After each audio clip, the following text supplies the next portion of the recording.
বাংলাদেশের উন্নয়নে যারা সহায়তা করবে তাদের নিয়েই চলবে সরকার, এমন মন্তব্য করে প্রধানমন্ত্রী শেখ হাসিনা বলেছেন, সবার সাথেই বন্ধুত্ব চায় বাংলাদেশ।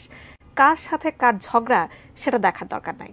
সকালে গণভবনে আমার চোখে বঙ্গবন্ধুর শীর্ষক ভিডিও চিত্র তৈরি প্রতিযোগিতায় নির্বাচিতদের মধ্যে পুরস্কার প্রদান অনুষ্ঠানে তিনি একথা বলেন। রেজন ফয়জার রিপোর্ট।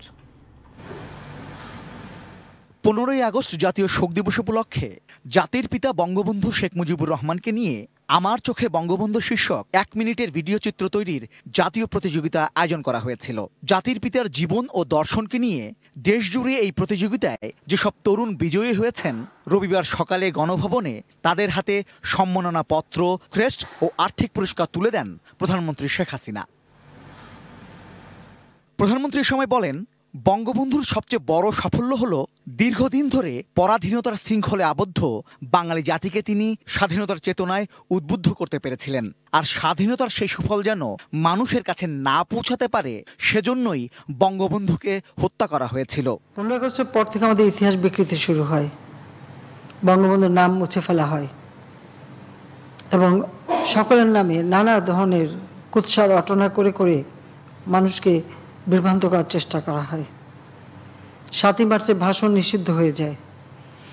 যে জয় বাংলা স্লোগান দিয়ে এদেশের মানুষ অকাতরে রক্ত দিয়ে, সেই জয় বাংলা স্লোগানটাও বাংলাদেশ থেকে মুছে ফেলা হয়। বাংলাদেশে এমন একটা সময় চলে এসেছিল যখন কেউ আমি মুক্তিযুদ্ধ করেছি এই কথাটা বলার সাহস ছিল না। স্বাধীনতার চেতনা যেন নষ্ট না হয়, সেজন্য সুশিক্ষার মাধ্যমে নিজেদের প্রস্তুত করতে তরুণদের প্রতি আহ্বান জানান শেখ হাসিনা। এই যে আমার চোখে বঙ্গবন্ধু, এটা আমি মনে করি আমাদের ছোট শিশুদের ভিতরে এই যে একটা আদর্শ, স্বাধীন বাংলাদেশের আদর্শ, সেই চেতনাটাই গড়ে উঠবে, যাতে তারা লেখাপড়া শিখে এই দেশকে এগিয়ে নিয়ে যাবে।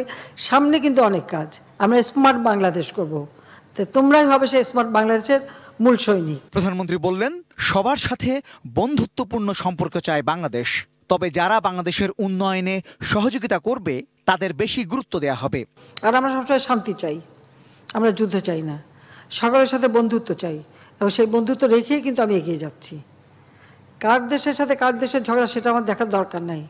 আমার নিজের দেশের উন্নয়নটা আমার আগে দরকার। আমার উন্নয়নে যারা সহযোগিতা করে আমি তাদেরকে নিয়ে চলবো, সেইভাবে আমরা এগিয়ে যাচ্ছি।